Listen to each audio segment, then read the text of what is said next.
Guys, thank you for watching the podcast. In the pinned comment and in the description are the PayPal, the Cash App, the locals, the Patreon, and the Buy Me a Coffee. Always to throw the show a couple bucks a month. I'd much rather it be funded by you guys than YouTube, Spotify, and Rumble. It's just more resilient that way. If you want something in return, Heaven's Harvest Prepper Food, use the link in the description. Prepper Food made in the United States, 10% off with Tommy's Podcast. Or you can go get Sport Drink. Use the link in the description. Promo code Tommy's Podcast, 10% off. If you can't do either of those, I'd ask that before you help me, go to ARC, the Association for the Recovery of Children. That link is in the description. It's a nonprofit that since 1993, Special Forces veterans have been physically rescuing sex trafficked children once a month, 12 months a year since 1993 with a 100% success rate. They don't take salaries and it's tax deductible. If you're short on funds and you can't support my podcast, I'd ask that you support those guys because they're doing the Lord's work, and ultimately what they do means far more than anything I'll ever accomplish with this microphone. So with that, thank you guys. One.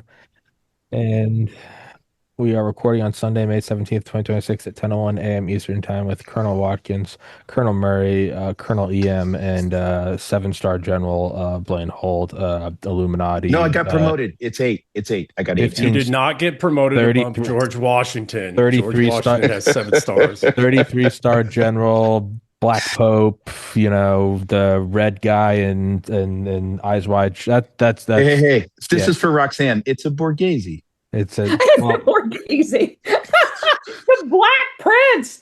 he's everything. Hold on. So what happened on Twitter with Colonel Watkins? DM, you said you woke up Colonel and just started Watkins going fucking ham. Well, no. She straight up woke up with a Fabian hard-on, a raging Fabian hard-on. Sometimes you gotta choose violence. What happened, Colonel Watkins? Care to explain yourself? So I don't know. You don't explain a hard-on. We're back in SEER school. I can see that right now. I turned off my camera. I'm staying out of this one. EM needs to explain that one. Feels like He I'm has fucking more outta here. experience with that than I do.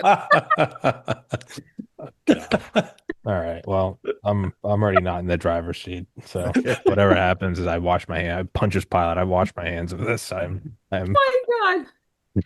So, I have recently, a long time ago when I first started this, this whole research project, I wanted to keep going upstream of Gladio and finding out where the hell this started, because it didn't start post World War II, as EM has articulated many times.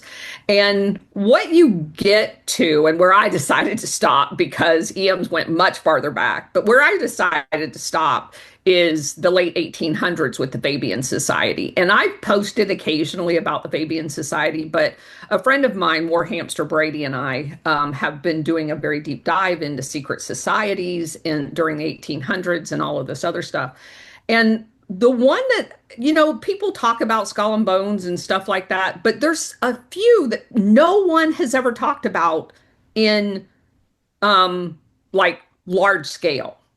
The Fabian Society is one of them. And the Fabian Society is evil incarnate. I mean, it is the use, everything about it. So I was just fascinated by it. So we're now in the series up to the point where we're going to focus for the next several weeks on the Fabian Society. So I've been doing much more in-depth research.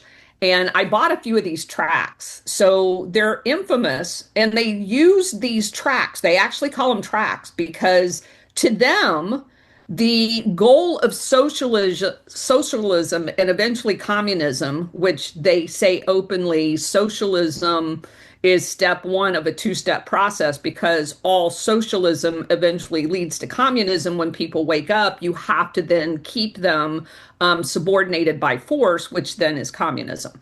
And so they decided, because this is their religion, and they tell you that, they will treat it as the Fabians created the Rhodes Scholarship program, and Cecil Rhodes said this, as a secret society modeled on the Jesuit model. This is their words.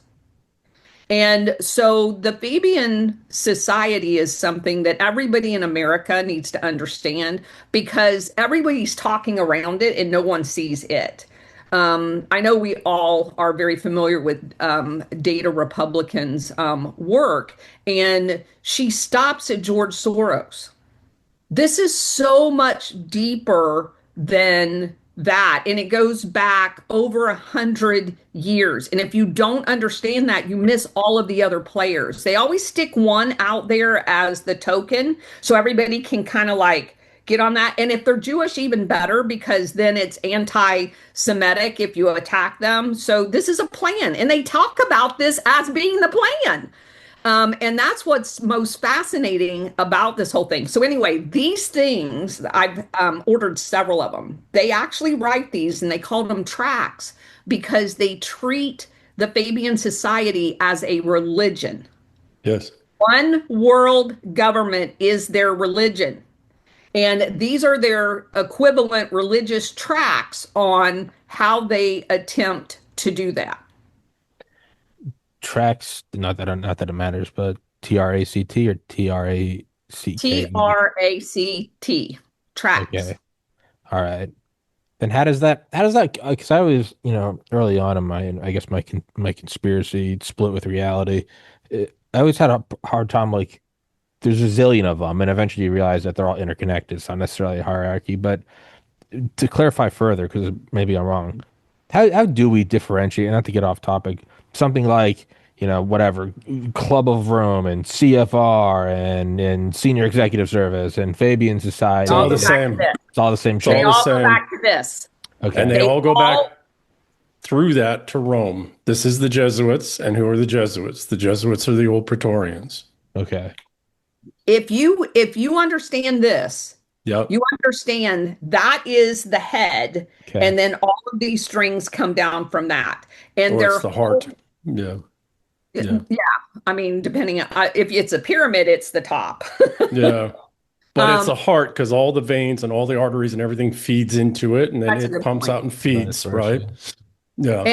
And the if you look at the sequential order in which all of this happened, you have the Cecil Rhodes, who obviously was down in South Africa. Rhodesia is named after him. Very, very wealthy, blood diamonds, the whole Boer Wars, all of this stuff originates around Cecil Rhodes. Cecil Rhodes set up a trust. And let me say this up front. Everybody goes, oh, it's the Rothschilds. No. Oh, he was just, the Rothschilds is running his money. No. No. Cecil Rhodes created 7 wills. Only 2 of his wills ever listed a trustee as a Rothschild, and it was the same Rothschild on 2. But the 7th one, which is the one that went in effect when he died, the rest of them were all nil and void. The 7th one has not a single Rothschild anywhere on it. The Rothschilds had nothing to do with it. Now, Milner, who is the guy that basically ran the trust, and created the London School of Economics, set up the Milner Kindergarten, that basically ran South Africa. And it's a model program for what they've done in the United States with the SES. It talks about you don't do anything overtly, you do everything covertly. You infiltrate the civil service, you infiltrate the judicial, you infiltrate the executive, and none of this is done overtly. Like in England, they created the Labour Party, but they were never directly associated with the Labour Party overtly. Everybody that was ever in the Labour Party there, to include the most current one, is a Fabian. Yeah. But they survived because they never created a Fabian party. They infiltrated all the rest of them. Some of the conservatives were Fabians as well. They literally, the whole thing about controlling both sides, and by here in America, infiltrating the Democrat Party with the Democrat Socialist agenda, that's what you see. The guys that are behind AOC, initially John Fetterman, although I think that they're very disappointed in him, but Mandani and all of them all have these Democrat socialists, and that's what Fabians are. Who was the most successful in American politics? Who was from that lineage? Who was a Rhodes Scholar? Clinton, Bill Clinton. one of them. Bill Clinton, President of the United States, Rhodes Scholar Fabian. 100%. Good old Bill Clinton. Roxanne, you talk about this often, but what is the logo of the Fabians? It is initially a wolf in sheep's clothing, but they also wait till you get this. Literally, I have the image. I posted some of Roxanne's stuff. Yeah. But, We need to make a movie. but the other one is even more interesting. It's a turtle. Yes. And the turtle in the hair. Slow and steady. Slow and steady. Not wrong. They always win the race. Yes. And so if you look at these, make haste slowly. That's their slogan. Yes. Make haste slowly. Yes. And so all of this stuff is so fascinating to me because it explains so much of what we have missed in our, rush to be able to blame somebody. Because even if you cut out, if George Soros died tomorrow and Alex Soros died tomorrow, this thing continues. Nothing. It's nothing. Yeah. To chop off the entire cancer, and the cancer, at least in modern times, goes back to this. The Fabian Society is the resentfuls. That is their organization. Well, Yeah. what it is. What it shows is My- that this my- system's been in place for generations. This is Hundred plus Yeah, years, this is hundreds not- of years. This is not Yeah. a new system, and it's a So- system more than Yeah. anything else. The question I have is, Roxanne, in 2026, with the tools that we have, can we conduct adequate enough human terrain mapping so that we avoid the Soros little guys in the Cub Scout den who are junior management of this nonsense? And can we do a proper human terrain map and look at networks and start to analyze these networks? Absolutely. Yeah, well, it would seem to me that's our next line of effort to avoid where EM was going last night with these 9 stages of irregular warfare, where I'm like, EM, I'm in violent agreement with 7. Yeah, I'm in violent agreement with stage 5. And how would you like your war? Do you want it civil? Would you like it terrorist? Would you like it bombs in a dam in Alabama? Or would you like to not have one, and then our conquest is assured? Exactly. So one way or the other, we have to now start picking up practical tacticals. And what that means for me is, if Roxanne's sitting on all of this beautiful research and the signals coming through the noise, then shouldn't we be very busy starting to map out networks and starting to look at how we're aligned? I don't see it any other way. I don't see that we're going to be going down any other path. I find so much of this information, and let me just say something else about the historical part. Have you guys ever heard of Turtle Bay in New York? Yes. Yes. No. That's a Fabian society. Yep. Yes, it is. The lady that came to set that up is one of the original Fabians.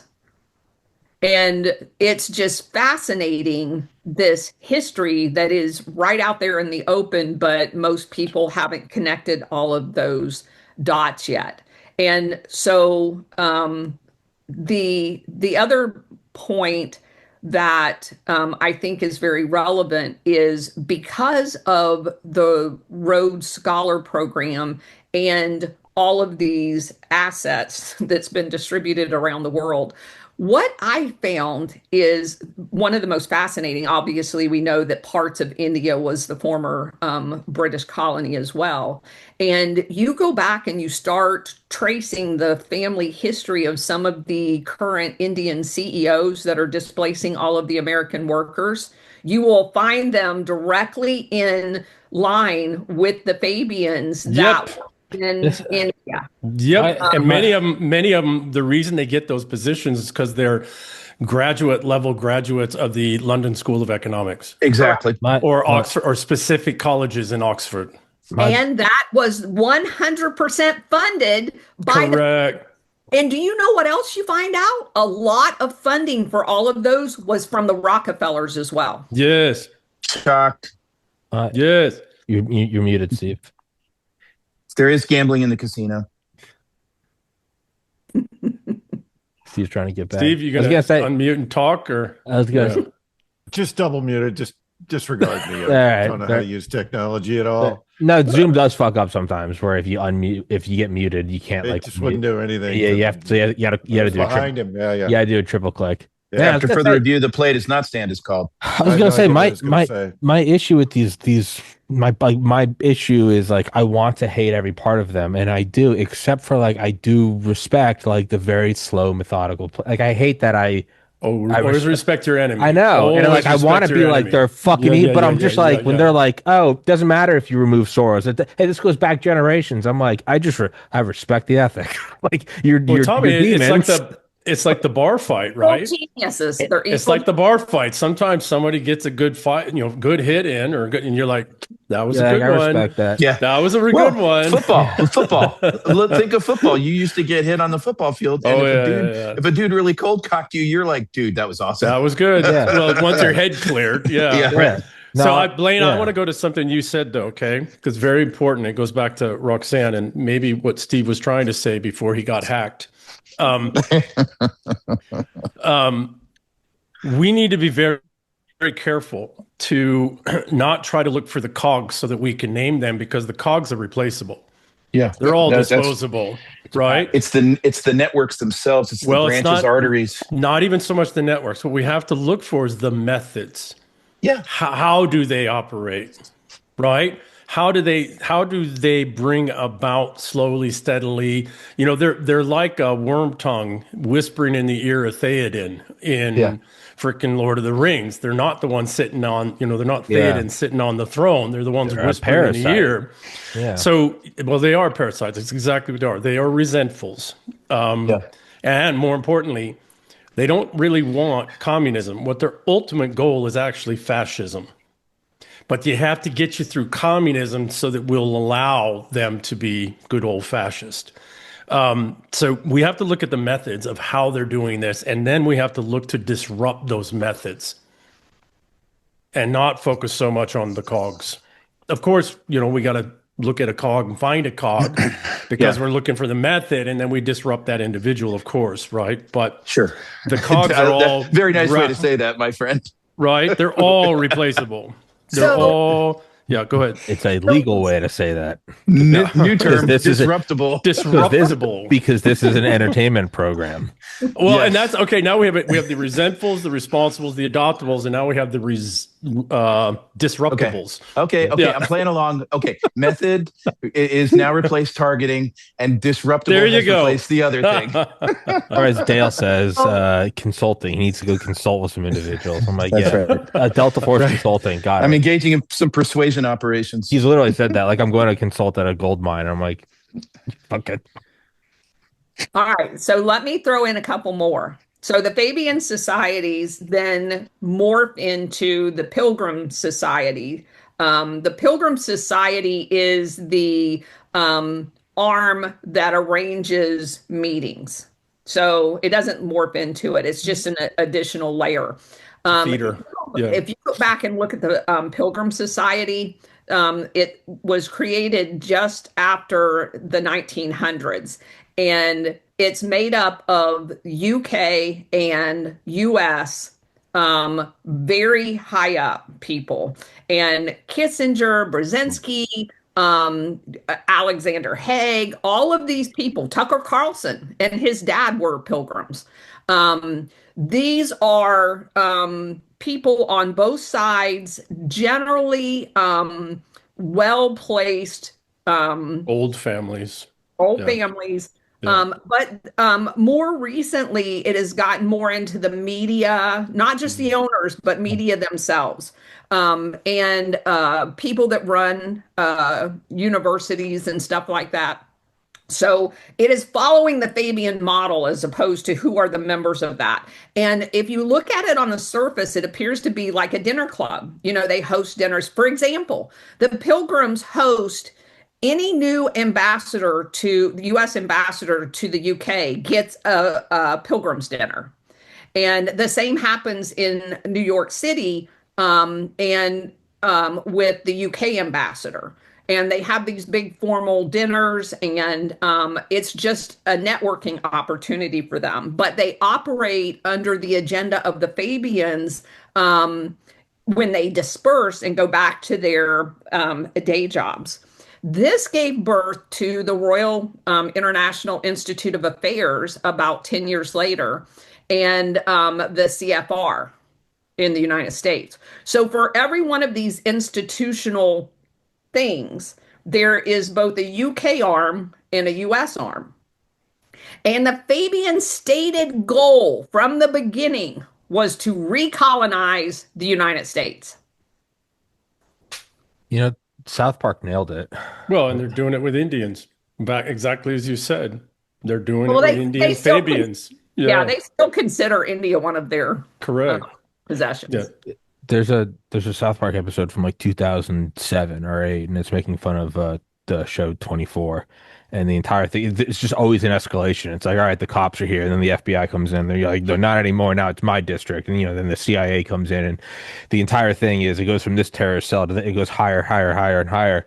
And it's going up like, who's pulling the strings? Is it terrorists? And then it's like, well, the Russians are behind the terrorists. And it's like, well, the Chinese are behind the Russians. And then it's like, Israel's behind the Chinese.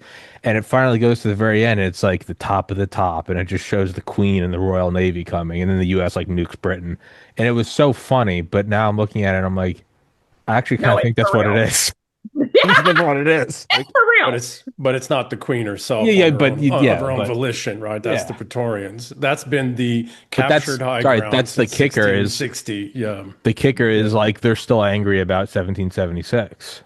That's like the but joke. not the royals. I very much believe more and more that King George III helped the colonials break free, specifically to set up where we are now, where we might be able to break all of the Anglosphere free finally after 300 plus years of occupation by this parasite. And it is a brilliant parasite. And this is the Jesuits. This is Rome. This is Second Rome. This is how they operate. Rome never forgave the Roman Empire from breaking away. And Rome has been actively engaged in reassembling the Roman Empire ever since. Yes. A question for Roxanne. Under the Pilgrim Society, would you include under that umbrella the Ends of the Earth Society that was set up by Twain and I think Rudyard Kipling? They're part of it. Yes. Okay. Well, yeah. I've been to 2 of those dinners actually.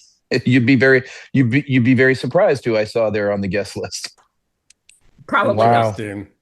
Well, that's the other, the people look at Orwell's 84 as, a warning. It wasn't a warning. Oh. It was a blueprint. Yeah. And Huxley was the same. And then it was a matter of, okay, which way, they couldn't, one of the things about the slow, steady turtle is he doesn't know what's going to come up ahead of him, but he's got some idea. And so he sets these two apparently opposing views of totalitarian. And then you just kind of wait and see, well, where are we today? We kind of got a mixing of Huxley's Brave New World and 1984, but neither one of those books was written as a warning. They were written as blueprints. Correct. Yeah, they're war manuals. They're war manuals. Look at, soft power war manuals. Look at Orwell and his brother. Look at their laws. Part of this entire network. Yes. They were part of the Fabian network. Same with Huxley, all that. Yes. Yes. Yeah. So if all their stuff's out in the open and it goes back forever, then it can be countered, right? I mean, I know that's a huge. It's the idea of like the simple problem, like we could colonize Mars. If somebody would talk about it. Again, we have to understand the methods, right? This is the thing about unconventional warfare, because that's what they've been mounting. And where did we learn unconventional warfare from? We learned it from the Jesuits, who've been doing it for hundreds of years. Steve? What's that? Steve? I said, okay, dead A guy.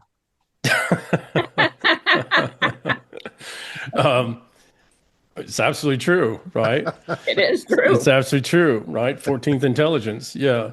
Sorry, I've been waiting all morning just to do that. So to throw that at me. Yeah, appreciate it. Yeah. My one contribution. I'm done here. Do the Nixon. I'm out. Scott's throwing. Steve's throwing the Scottish against the English quip. We had a quip about that yesterday with the Irish. The thing that we have to look for, the one of the weaknesses that we have as the Anglo peoples is that we are very methodical, very slow to rile, very careful type of people. excepting you Irish over there, right? Because of that, we want to know who, what, we want the 5 W's before we act upon something. Well, the enemy knows that, and so they make sure we're never going to get more than 1 or 2 of the 5 W's at any given point in time. And by the time we do, it doesn't matter because that's all been shifted and adjusted anyways. So as long as we're trying to look for, methodically look for link, to do a link analysis, as most of us here understand, we're going to fail. What we have to look at is how do they operate? How do they function? And given that, it's like a virus, Tommy, exactly what you're saying. It's like, okay, here's the transmission pathway of this virus. Here's how the virus replicates itself. Here's how it transmits itself through the body. Here's how it deals with the immune system. And then we look for that, the signals of that happening. That will lead us to the people themselves. It'll lead us to the specific actions. It'll lead us to the funding, the threat finance, all that kind of stuff. So, but this is the part that I struggle with my audience, right? Everybody wants to be able to direct their kinetic to somebody. Yeah. Right. And it's the beauty of the whole system, because the system's designed to keep you completely enamored with what's right in front of you. I mean, these guys have so many different players in so many different plays in their playbook. Yeah. They're constantly rotating the front line, and you don't even see that they're doing that. That's why I keep saying this you just made my point. It's exactly why I say to people, don't get wrapped up in the tactical narratives, because the tactical narratives are just distraction. It's just noise. Yes. That's why I always direct people at the 30,000 foot look. You have to, because if you can disengage from the tactical level and look at the entire structure, and that's what kept leading me backwards. Okay, I see the paramilitary piece of it. I see the economic warfare piece. I see the para-political warfare piece. Ideological, But you have to then go to the next level. Who is orchestrating the use of those? And then that takes you back to what I call the international syndicate. But the international syndicate still has to have something guiding it in order for them to operate at those other operational and tactical levels. And that's what got me back, just going through methodically up this chain to the Fabians. And then once you understand that the Fabians, in their task of one world government and their infiltration methods, which they're very open about, these tracks are so amazing because they outline every aspect of it. Which is psychological. Go ahead. The script hasn't changed. It's the same script. The way humans work is, and Tommy, again, back to the bar fight, right? I tell you I'm going to punch you in your face. You don't believe me because I told you. Yeah. And then I punch you in the face. Yeah. And then you believe me. Yeah. And also, often, sometimes, people are still shocked. Yeah. I told you I was going to punch you in the face if you moved. They don't believe me. I punch them in the face, and then their cognitive dissonance kicks in, and they're still trying to not, right? So this is a problem with us, again, linguistic monkeys. If somebody tells us they're going to do something blatantly, and it's horrible, they're going to do it. We believe they're not going to do it, right? But they're going to do it. But they're going to do it. That's exactly right. Yeah, they're telling us they're going to do something that's already planned, and they're going to execute. Yeah. Specifically so that this cognitive dissonance kicks in us, and we're like, well, they'd never do that. They just told us. And I think that the other thing that people need to realize too, this is a hard part about talking about information warfare, is that there's never just one line of operation. No. There's so many different lines of operation they run in parallel, and people don't even pay attention to it. It's how people get absorbed in the weeds. But the question is, how do we take down the system? Because that's what we're fighting is a system. It's what Roxanne's doing, is drawing, shining light on it, right? Exactly. Like all that light's being shown on you right now in the video. Well, right? it's right here. All hail. Although I didn't wake up with a war boner this morning, so Well, I'll send you some pills, Steve. You'll be good. You have the blue pill, baby. Blue pill. God. God damn it. Yeah, buddy of mine. Hey, I can't grow my business. Blue pill, man. Blue pill. That's what I should say. Hey, it won't grow your business. I should do that. I'll market it as like a way to like, jab at my own podcast. It won't Are we grow going your to start business. putting out our own pharmaceuticals? Are we in? Are we in? You're going to sell a little packet of WB's War Boners? Is that what you're saying? Yeah. It won't grow your business, but it'll grow your nuts. The war boner. Get your gummies, the war boners. Yeah. You need to put the turtle on the front of the package. Oh man, Tommy's podcast pharma. I can do it. I have the good thing about turtles is they're moving slowly, and if you flip them on their back, they can't move. Oh, and by the way, depending on the recipe, they can make some pretty good soup. Yeah, say where you just if you're from the South. Tastes like chicken. Oh, just kind of as an aside, one of my first conversations after I joined the military was getting into an argument with a bunch of guys that I worked for about gophers. And in Florida, gophers are turtles. And people are, oh, gophers are these little, squirrel. No, they're turtles. And so I had to actually go check out a dictionary from the basic library to show them a picture of gophers in the South. And they make excellent soup. My neighbor's grandmother used to pay us $5 for every gopher. They're now considered endangered down here.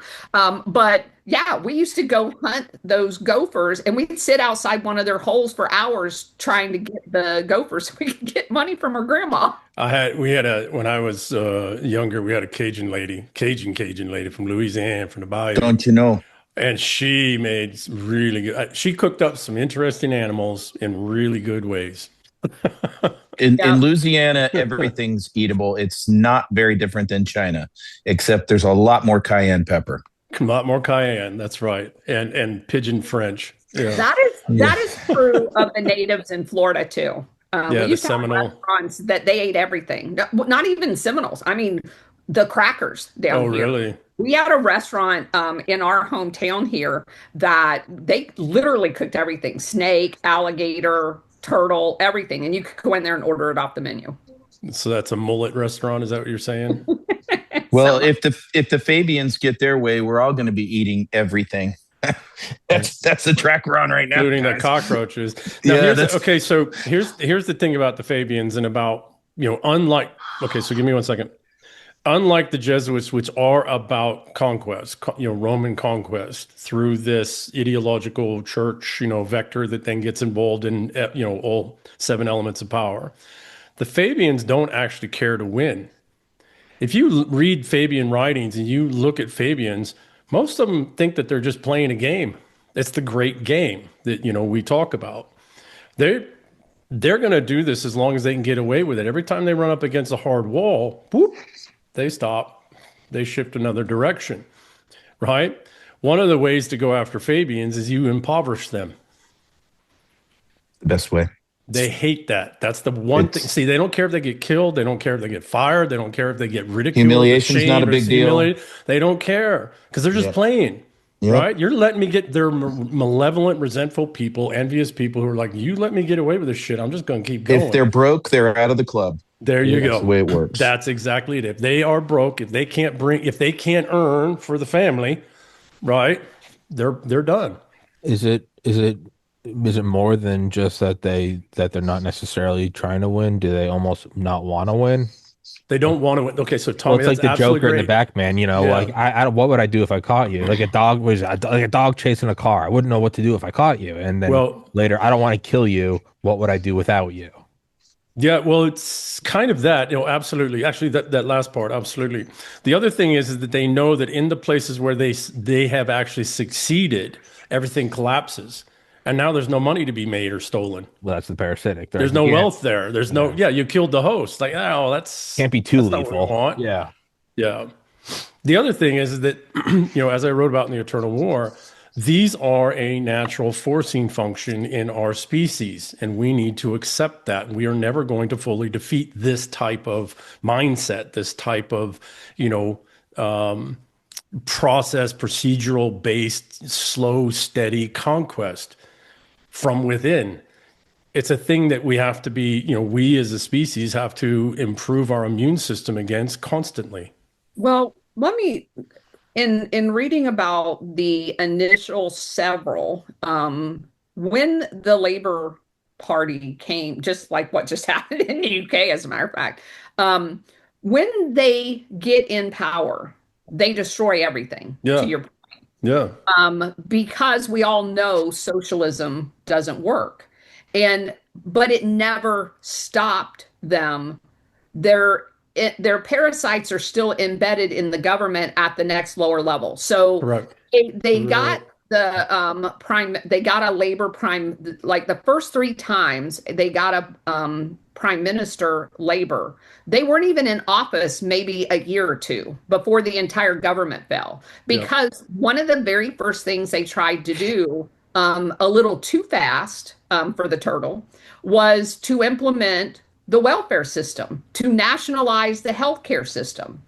But what happened, because they're infiltrated at every level below that, once they get that and they push to get it, it doesn't go away. Now all of their industrialist little busy bees are down here. So they've nationalized healthcare, they've nationalized the welfare state. Those things don't go away.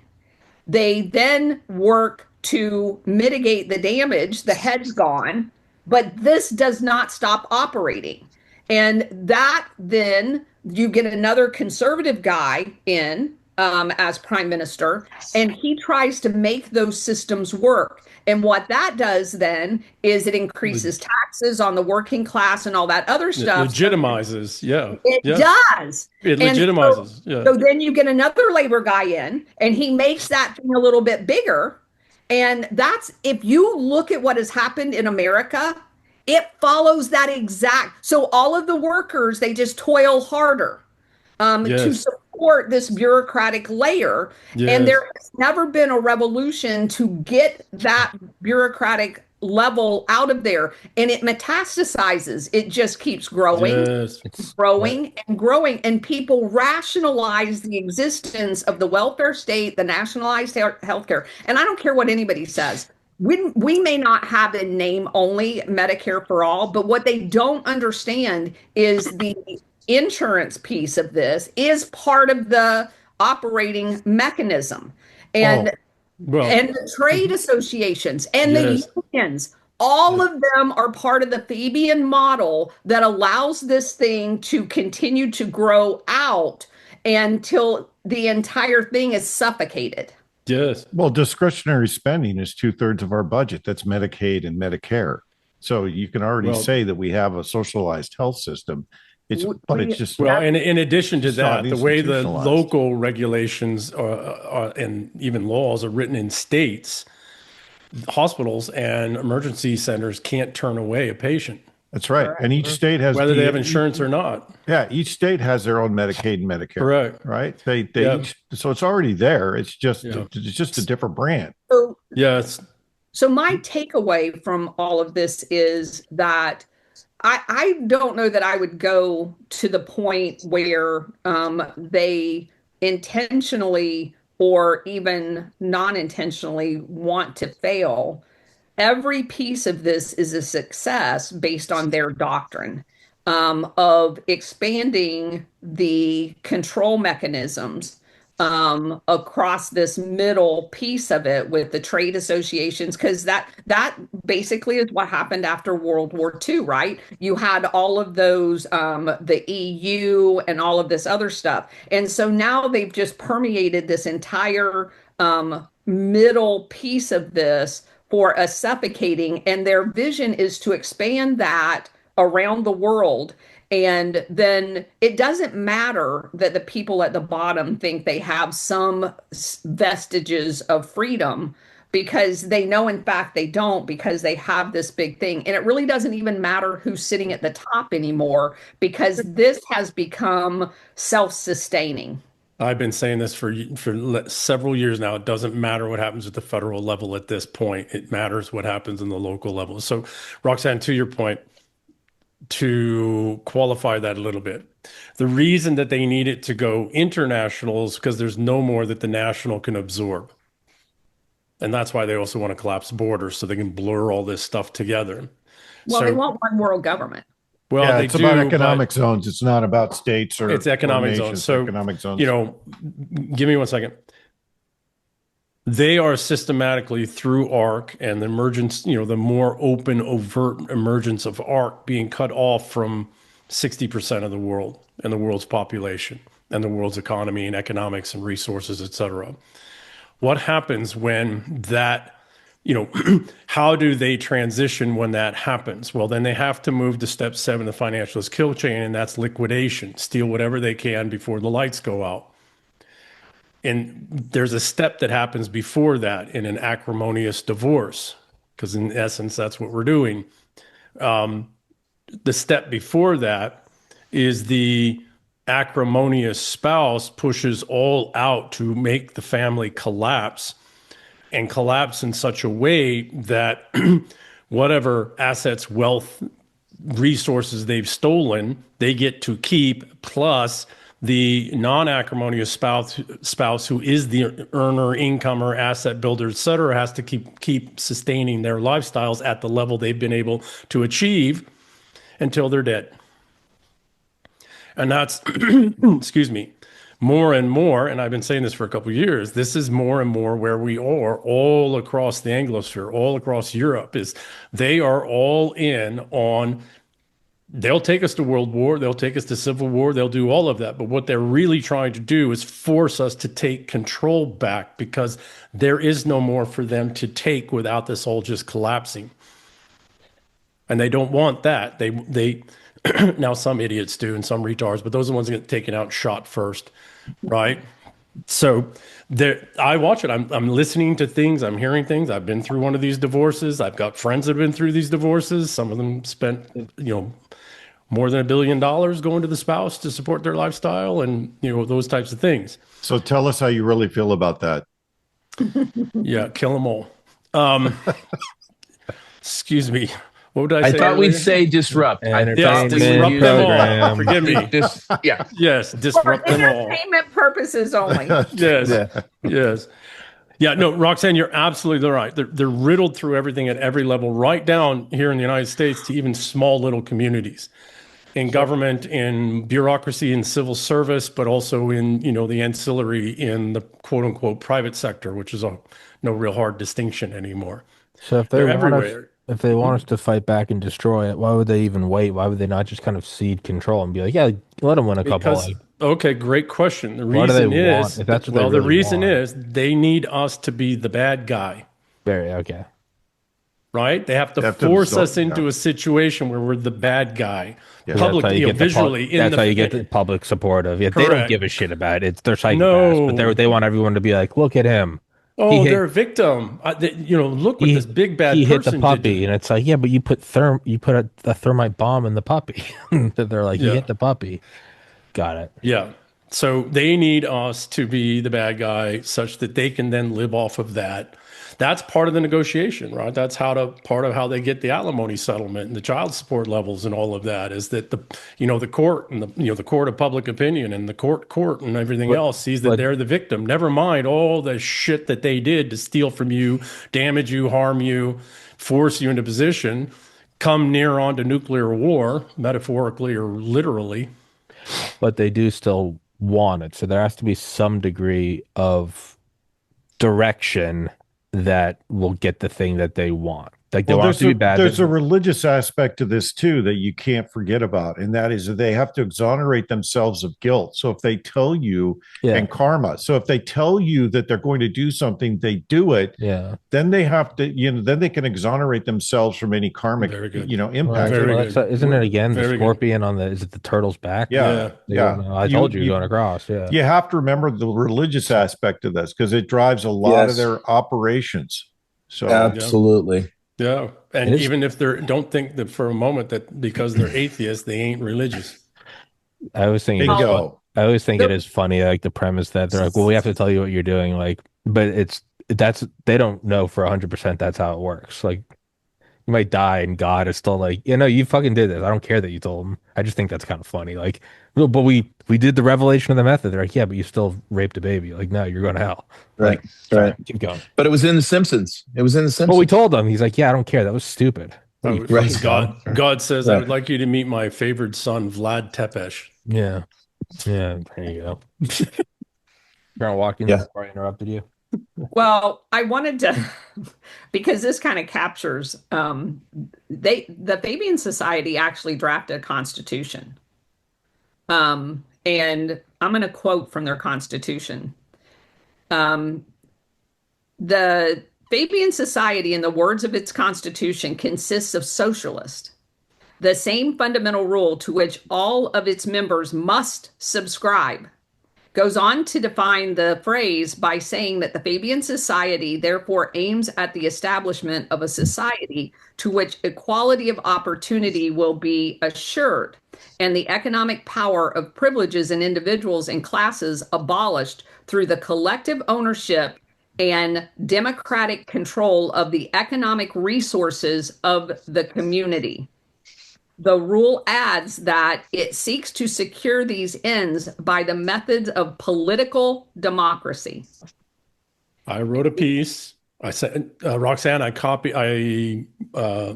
posted it on or as a comment on one of your things this morning about how liberal democracy from its very inception was a lie. Yeah. So their whole thing is collective versus individual. They absolutely do not believe in any property belonging to any individual. And they own nothing. Yeah. And you'll love it. And you'll probably be dead, but you'll be happy. Yeah. Look how happy he looks in the coffin. That's why I keep saying that all of these little latest like dingle bells, whether it's Soros or the WEF, these are just like twinkle lights on a Christmas tree. What you're not doing is concentrating on the actual trunk of the tree. Yeah, well, and the connective tissue and the functions and But you have to have the trunk of the tree. Yeah.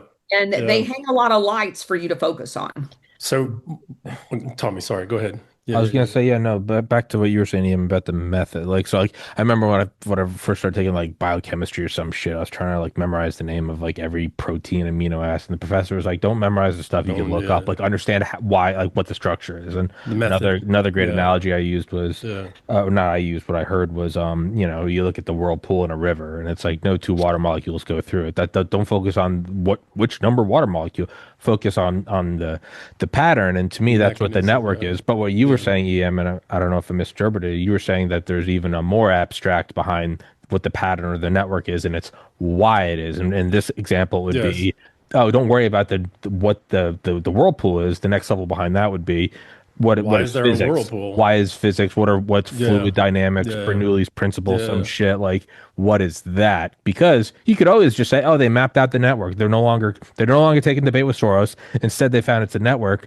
If you have any IQ, you'd go, all right, then let's just make a new network that doesn't look the same. Well, to your analogy, as somebody who spent a lot of time staring at rivers in the mountains and streams that are, spring runoff, that whirlpool, by the time you map it out, it'll be shut down. But 3 feet over, another one pops right up. And it's slightly different, and there's something under it, and a rock here, and exactly. So instead, you have to understand, you have to understand fluid dynamics, and it's you get more and more abstract, and ultimately you can find what it is. And I guess at the base, it would be some form of like, it's no different than DNA. It's a Darwinian, adaptive, reproduce itself. That's at its core level.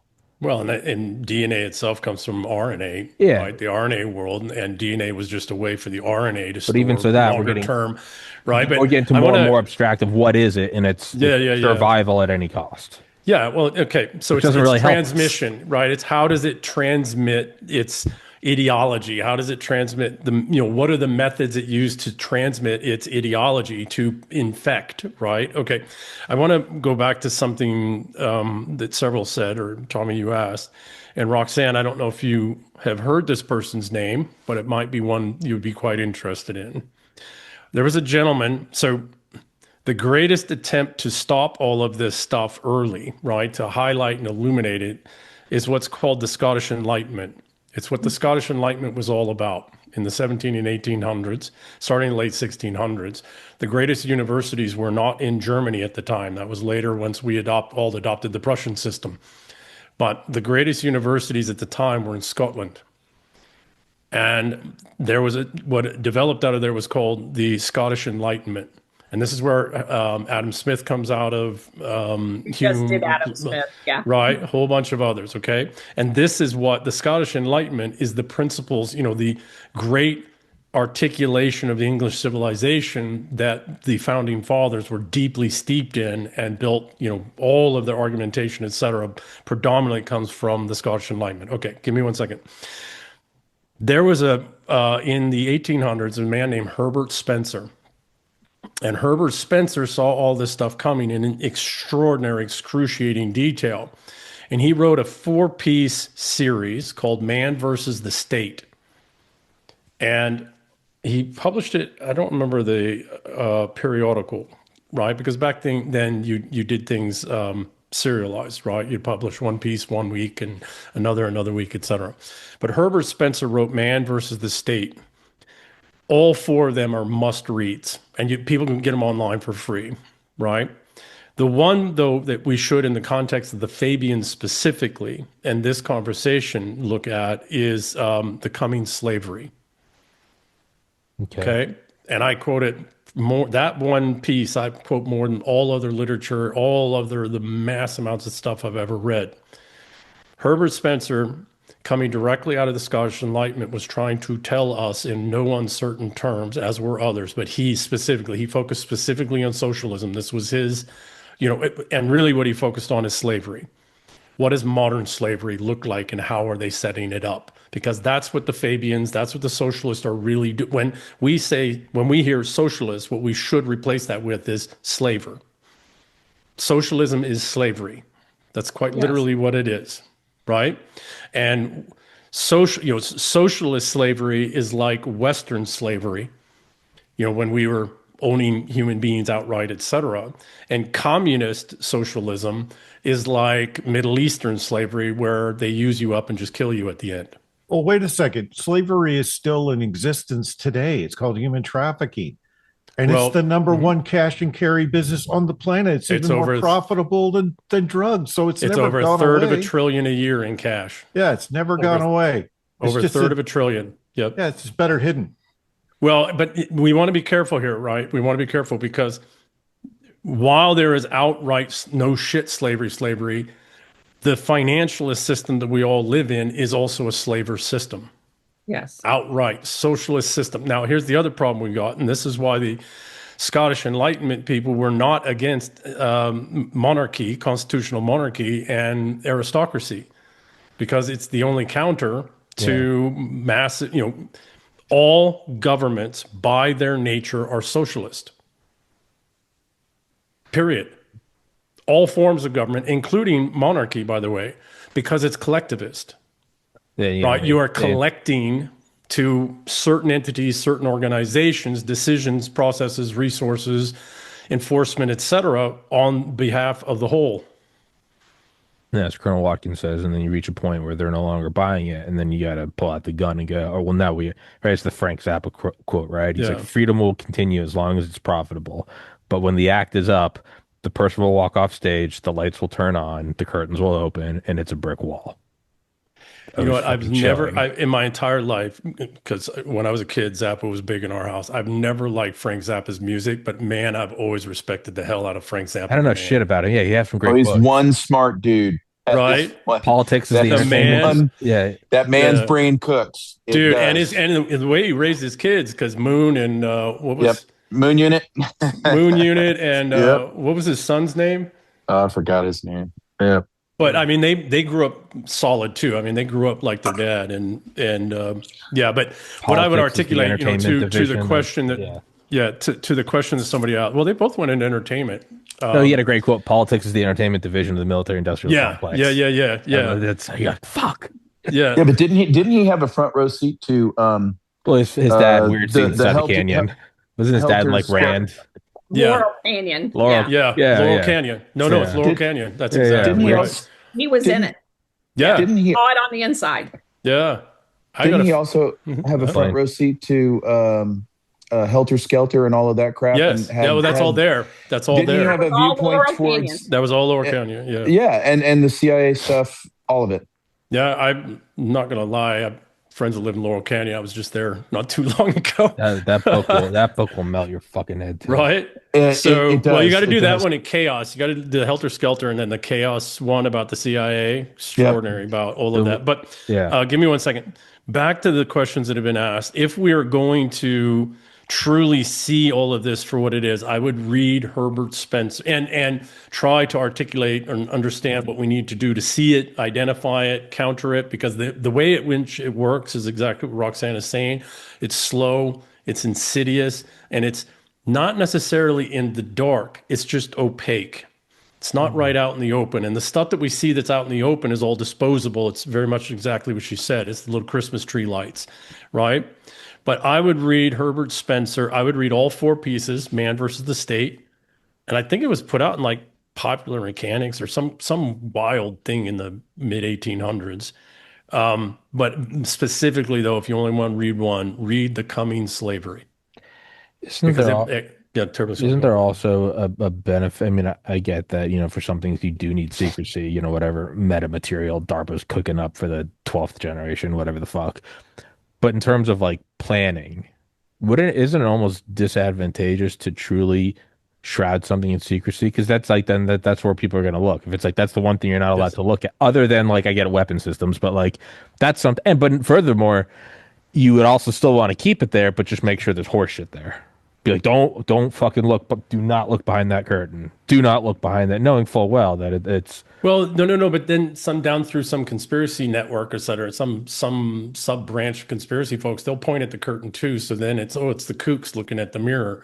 Yeah. Right. That's how you do it. In reality, the main thing is right in front of you, and it's like right in front of you. So you'll own nothing. You'll be happy. We need 500 million people. It's you all gotta go carbon. They'd never be doing that. That's got to be nonsense. Yeah. So to your point, Tommy, and I think I brought this up before. I might or might not have had a girlfriend years ago, living girlfriend, whose father was it was a major Coke distributor, not seller, but distributor in the United States. And he did it for 40 some odd years and never, might or might not, right? This is all conjecture for entertainment purposes. Never got arrested. Now you guys want the entertainment program. Never got arrested. And I might or might not one time at his little place down in Mexico asked him, he's American, but asked him, how the hell did that happen? And he might or might not have responded, do everything right out in the open. Well, nobody expects it. Also the Terrence McKenna quote, use big words and don't let too many people be involved.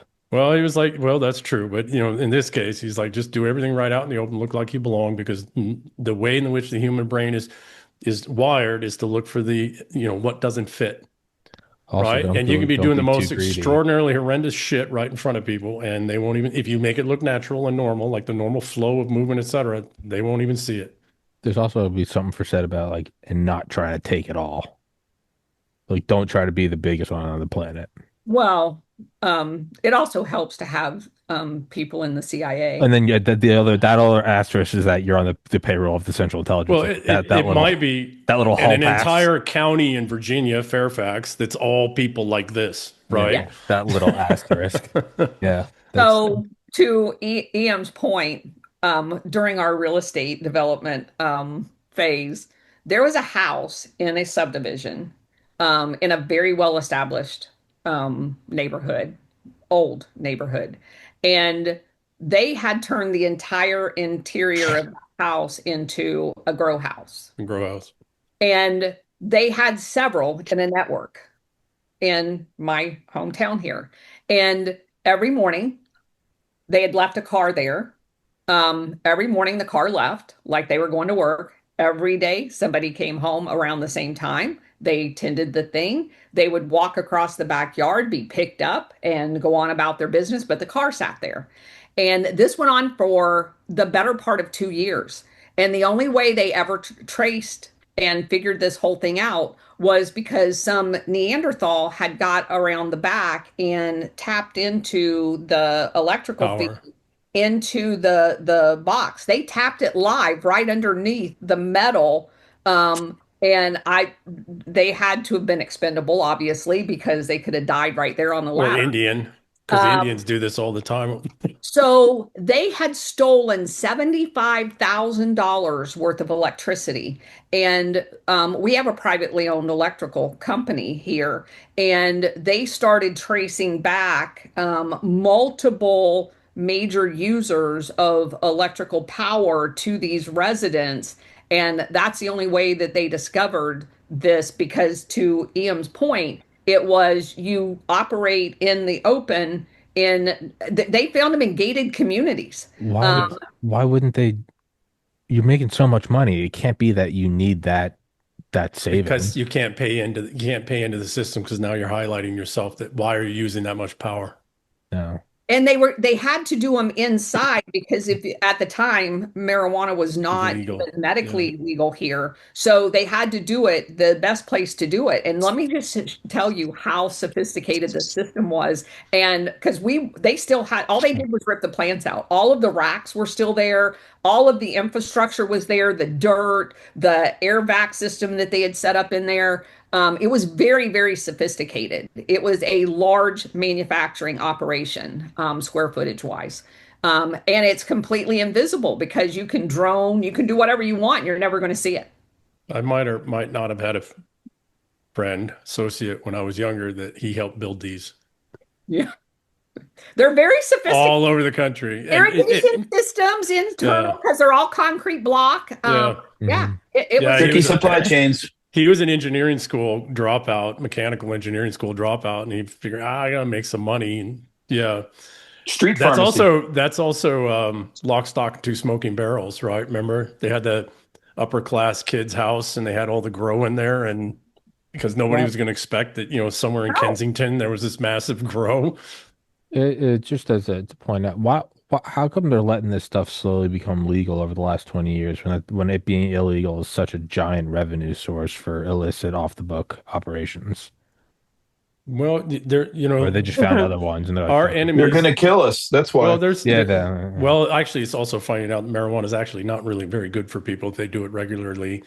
It causes anxiety and all kinds of things. It accelerates anxiety for regular usage, causes medical you can't issues, fight all back. kinds You're of pacified. Can't fight. yeah. So this stuff. If you look at the stuff that they're legalizing, and you look at it long enough, and you look at the real studies, it's not healthy for people. yes, yeah. I have some of my friends are like lifelong potheads, and Oh. we're the last generation that was in like I guess the pre-legal stage, and they're Yeah. like, yeah, dude, they're like the shit we were smoking 10 years ago at UGA.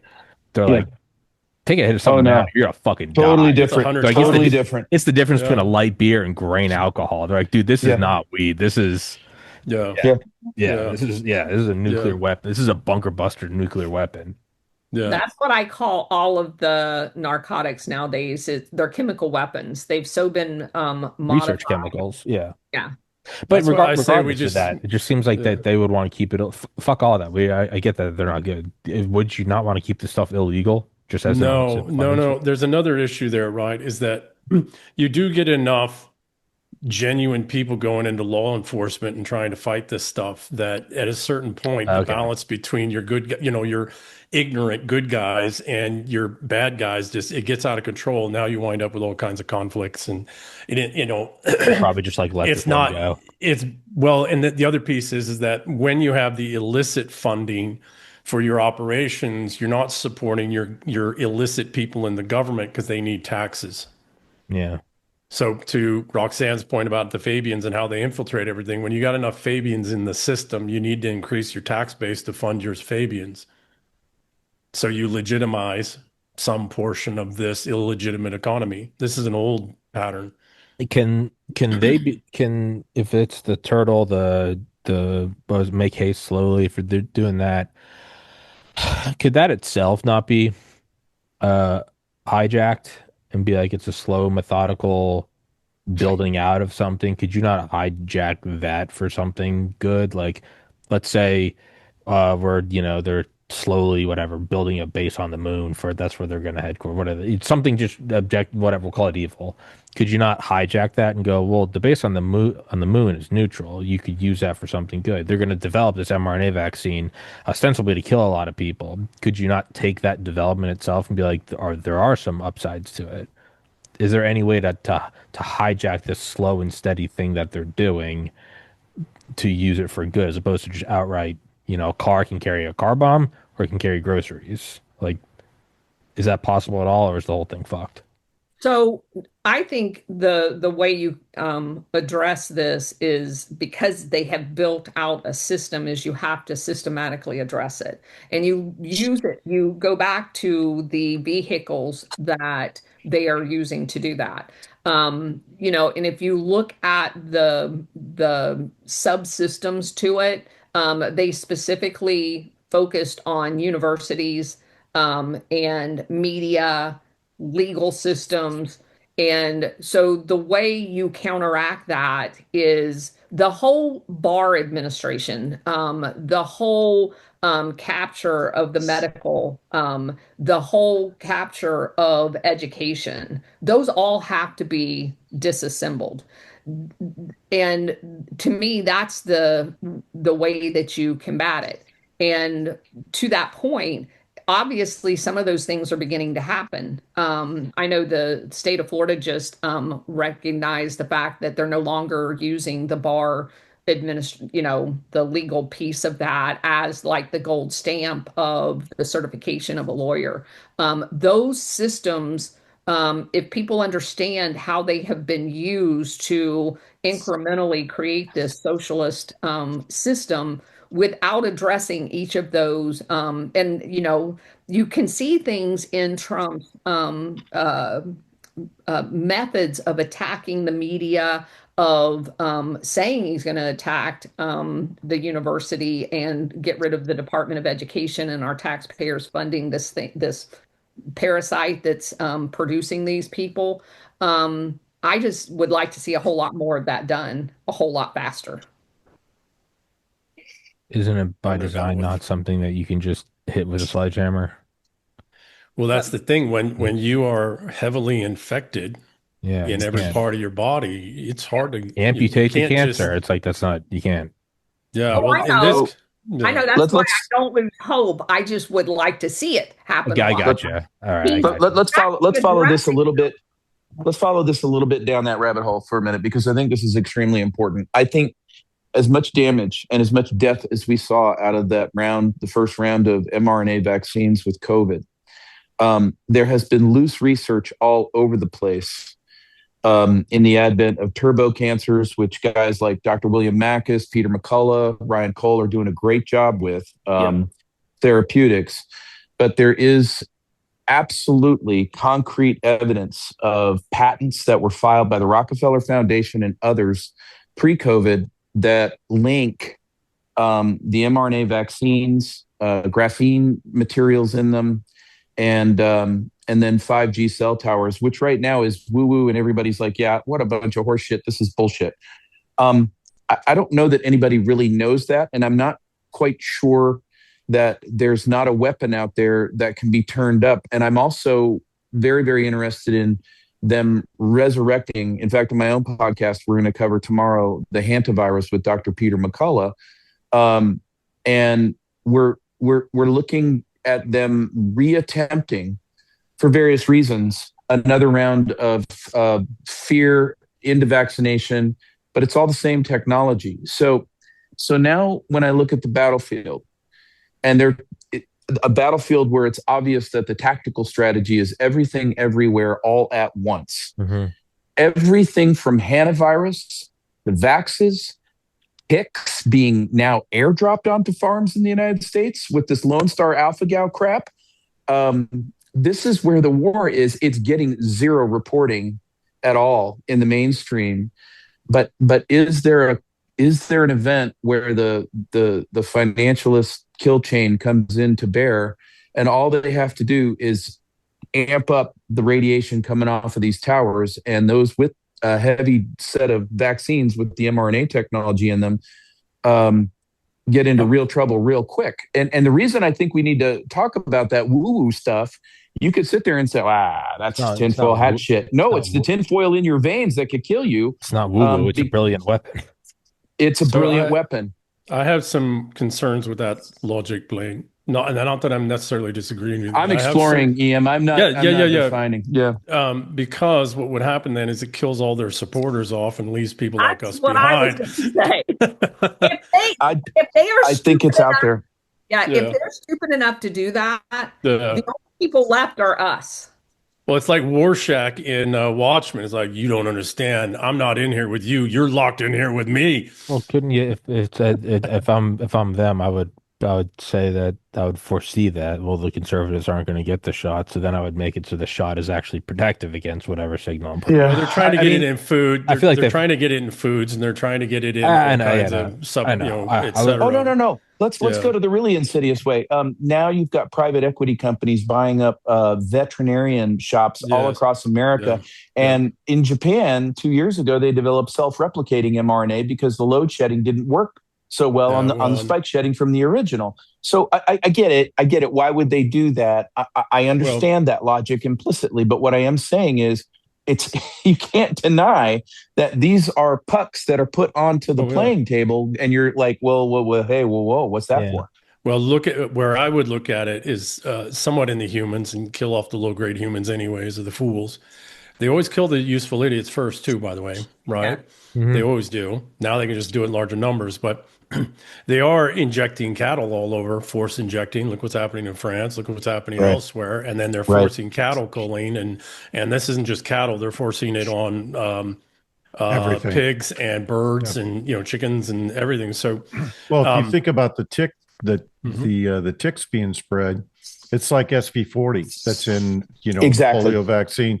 It doesn't go away. It's persistent. It's going to be persistent in the food chain. And it's the supposedly, again, I've been trying to corroborate this for the last 2 weeks, but supposedly these ticks are affecting all wildlife, not just cattle, not just, domestic pets, not just people. It's affecting all wildlife, deer, elk, everything. And that's, you can make the case, which to me is a leap, is they're trying to destroy all of the sources of protein so that you're restricted to a very specific pipeline, right? Yeah. Again, multiple lines of operation, right? Why wouldn't they do that? Here's how we defeat them. We change our preference in pets to possums and guinea hens. Absolutely, we do. They're right? awesome. 1,000 ticks a day, baby. Change our pet preferences. The possums in the house and guineas running around the house. When I say guineas, I don't mean the Italians. I mean the guinea hens. Guinea hens and opossums, and they're great. They're great animals. They're just awesome, man. I was gonna say, very docile. You be nice to Tom Luongo. He's my friend. Let's don't go there. I love that. Yeah. So I do want to. Sorry, real quick. What Steve was saying. This is a weird way to be optimistic about it. Is it possible that they're losing? They know it's fucked, and they're just going scorched earth out of hatred. Yes, that's what. Bless you. Well, that's exactly what they do. That's what. Yeah, it's exactly what a narcissist does, right? When they feel like they're out of control, they try and exert more control. When they feel like they're going to lose, they burn down everything around them. In a fucked up way, that's kind of a silver lining. Yeah, it is, because it means that what it shows me is that all these lines of operation all at one time is completely out of their playbook. It's not how they do this, right? Yeah, they could black out the media, and we learned this in Iraq. You can black out all the media. You could turn off all the internet. You could turn off all the mechanisms for them to communicate, but they will find a way to get the message out. And it's look at what happened to Eric Schmidt yesterday at Arizona State University. He was basically booed off stage because the world's figured out that the Epstein oligarch class, if you want to call them that, they don't care about humanity. They only care about their transhumanist view of the world. And the narrative isn't selling anymore. So all they care about is their wealth. Actually, that's right. They don't even care about the transhumanists. Well, that's just another thing to increase their wealth. Sorry, I would. I know I keep interrupting you. I would go one step further. What Steve was just saying is, you can shut all that shit down, and they'll find a way to communicate. And actually, they're going to find a way that how to communicate that you didn't know existed, that maybe didn't exist, and now you have to learn how to stop. You're forcing it. Oh, I learned a lot about that this weekend. You're I learned a forcing lot about selection that. pressures. You're going now. They're very you censor everything during COVID. You're like motherfucker. Then like Rumble, BitChute, Brighteon, all this shit pops up. Okay, Like So, This- that wasn't a problem these beforehand. pilgrims, these pilgrims that you're talking about, Roxanne's talking about, they have a whole nother internet. I'm learning they have a whole separate damn internet. Well, what do you Uh, think? Why do you think Elon's launching all these satellites into space, and now we're Amen, talking about brother. putting data centers in space? And what they're Exactly. trying to do is launch the entire panopticon into space, where it's Yeah. outside of our reach. Well, Tommy, to your point, and this gets that to my book, The Eternal War. It's the very premise of the book. These people are constant, this type of person is the resentfuls are constantly doing this. They cannot do anything but it's a forcing function that forces us to constantly improve, constantly adapt, never get comfortable, never get complacent. And the ones of us that do get wiped out or taken out. Which is That's the actually- whole which is premise that- of the Eternal War. We need these fuckers as I was gonna much say as we which hate is them. actually good. Yes, it's good. Okay. I want to go back to something, guys, particularly for the three of you here and Tommy as well, that relates to this part of the conversation. It's very interesting that DNI has been putting out information about, articulating that the bio labs in the Ukraine were real. Yeah. And it's also very interesting that the CIA comes back and takes back some documents. They didn't take boxes, they took specific documents. And we're told it was about Kennedy, et cetera. I don't think that much at all. I think it was about Ukraine. I think it's about this, biological, not just Ukraine, because the biological stuff's happening all over. In fact, the biggest ones we have now, the most dangerous ones, are all in India, in Pakistan, and Bangladesh, because those people are expendable. And there's a lot of them. They Right. had much in Georgia too. Yeah. So in Georgia, yeah. So my thought is that what's been taken, the files and documents have been taken back, are related to biological systems and processes, because one, Russia is also articulating. I can't remember her name, but the Soropa or whatever. Anyways, forgive me, because I don't remember my Russian very well. It was a long time ago. But Russia's articulating about the biolabs, DNA's articulating about the biolabs, files go missing, and then Hanta, all this stuff happens at the same time out there in the information space. I don't see those things as unrelated. So, according to Ezra Cohen, who is part of the declassification process, the CIA only took boxes of information that had already been scanned into the D. I see. Yeah. He came out and said all of that was fake news. I thought as much. Yeah, okay. Yeah, but to your point about if you go and read the documents, which I did when this first a few years ago came out, a lot of the focus at the Luger Institute Yeah. in Ukraine, Yep. interestingly, both the Ukraine primary lab and the one in Georgia was named after Senator Luger. Yeah. And the one in Ukraine, Obama's first overseas trip as a senator was to the Luger Institute in Ukraine. There's photos of him walking through. Yeah. So if you read the research that they were doing, they were using ticks. And I don't think all of this is unrelated. Yeah. They were using ticks and they were trying to design genomes that specifically targeted specific ethnic, and in that case, Slavic victims with these infected ticks.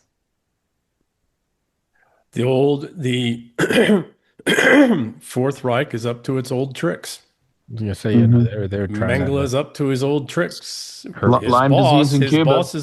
His boss's boss was brought in to work with Schubert, or Schubert is his name, was brought in to work with General Armstrong and at the Air Force. Kurt Bloma in the 40s. Yeah, well, there you go. Yeah. There you go. Sword in the Shield, Walter Schreiber, who are two different people. Schreiber. No, there's two of them, which I think is fucking hilarious. Schreiber and Schreiber. But they get the Sword in the Shield. That's what they called it. Yeah. So, yes, they're moving to their final option. It's interesting that their final option is ticks and biology. That means that most of the other things that we used to worry about, like nukes and other things, are maybe off the table. I'll take that as well. Well, the problem is nukes, we'd have a higher chance of surviving nukes than we will this tick thing, because once a parasite, a parasite of parasites, a parasite carrying parasite is released out there, it's very hard to ever get that back under control. It takes a Manhattan-like project. I mean, just look at how on islands, right, Pacific islands, where some, animals been introduced, and how hard it is to eradicate that threat on just one tiny little island when it's one known, threat vector for that island. Yeah, screwworm's a perfect example. The pythons in the Everglades. What's that? Pythons in the Everglades. Yeah, screwworm's another one. I'm saying, man, possums inside, guinea hens outside. And I mean this not jokingly. I mean, they are they are nature's best tick destroyers. They really are. And so possums are immune, and I don't know guinea hens are, but yeah. Putting neem oil and lime barriers around places you don't want these critters is a really good idea too. But it goes back to where Roxanne's research in the 60s is, how do you get Lyme disease? Well, these asshats decide, okay, if we're not going to invade and take over Cuba, we're going to drop ticks all over their farms and take the farmers off that land and stop them from producing food. What could go wrong? And and then you get Lyme disease out of this. All developed by us, all done by us. Declassified last March. Isn't it interesting that the highest concentration of Lyme disease in the United States is in the farm and agricultural areas of the Northeast? Absolutely. Of the Northeast. No question. Where they were experimenting with them. Mm. Well, and where the Northeast was agriculturally self-sufficient. Yeah. Yeah. And even now with the high density in populations, correct? Yeah, because the soils are so efficient and effective and rich. So that part of the country, which had the highest density of peoples, was self-sufficient agriculturally across the board. So you had to end that. I've been walking on a orchard in Hudson Valley, New York. Came back 13 freaking ticks on me, and I wasn't out very long. Yeah. We can keep going. I just realized that we've been going an hour and a half. I've lost track of time. I don't want to keep. I have nothing to do. We can keep going, but I always have to be wary of holding people fucking hostage, because I do that. Well, we haven't talked about the Jewish ticks yet, so maybe we could end on that. We could do that, but I would like to insert a plug real quick. If you'd like to hear more of Colonel Towner Watkins on Fabian Society, missing documents from the CIA, please tune in tomorrow to realnewstalk.com, because Awesome. She's going to join me as I guest host a radio show for 2.5 weeks, and Roxanne's going to help me lead it off, and I am so excited about that. She will be on at about 9:38 Eastern. Thank you for the plug. Awesome. I never got an invite. Your invites. Don't. All right, UGA grad. Let's just stop being a little bullpup here. Don't try to bandage it now. The hurt is done. Okay. How about a hug? No. A little hug? No. Not a little one? No. Hey, methods in disruption, pal. Watch out. So I also wanted to point out to Ian's point about how all of these things are lighting up at the same time. Obviously, my analogy has been that in order to take things down, and I used the narco trafficking piece of that, where initially it didn't make sense why you take out these little boats, which then got immediately followed by the arrest of a whole bunch of the kingpins. And what happens when it's like a pincher movement where you're lighting up the bottom and you're lighting up the top? When you take these people out of these networks, yes, there are people to replace them, but there's communication that goes along with the replacement piece of it that lights up the entire lower echelons and top echelons. And I think that what is happening right now with all of the movement on the documents and them coming to light is it's lighting up systems for tracking purposes. And I think that's incredibly important if you're going to map this network. There has to be some information that is sensationalized and put out there in order for all of us to do the research, knowing that it's important and exposing these things while the people behind the scenes are tracking the networks that line up with the exposure of the information. And so I don't want to give people the feeling like nothing's happening. I think there's a whole bunch of things happening. And I think that the revelations that are coming out for public consumption is indicative of where this behind the scenes effort is going to light up these systems as they try to map them and take them down. Yeah. Track the electricity, the $75,000. Yeah, Roxanne, I'm completely with you. So the ways in which you truly disrupt these networks is you, again, going back, you impoverish them. But you have to have, you here in the United States, we are not a dictatorial system. We do have to work through courts, and even foreign strikes go through the Department of Justice when we're targeting people. And some judge has to sign off on, and a packet has to go, and then it goes to the FBI, and then that goes to state, and that goes, so there's these processes that have to happen. Now you can go directly to DOW, et cetera, but when I was a targeting guy, the Department of Justice was always involved in whatever we were doing. But you have to impoverish them. So it's been interesting, the banks that have been highlighted. Mm-hmm. It's also interesting, I suspect that we went to UAE with a deal. You are no longer going to make your money off of banking transactions for all this illicit banking. What we're going to allow you to do by taking the blockade, this choke point of Hormuz off the table is we're going to allow you to unlimited increase your oil production. Yep. You're going to have to leave OPEC, but you're going to have to so we'll help you compensate for the trillion.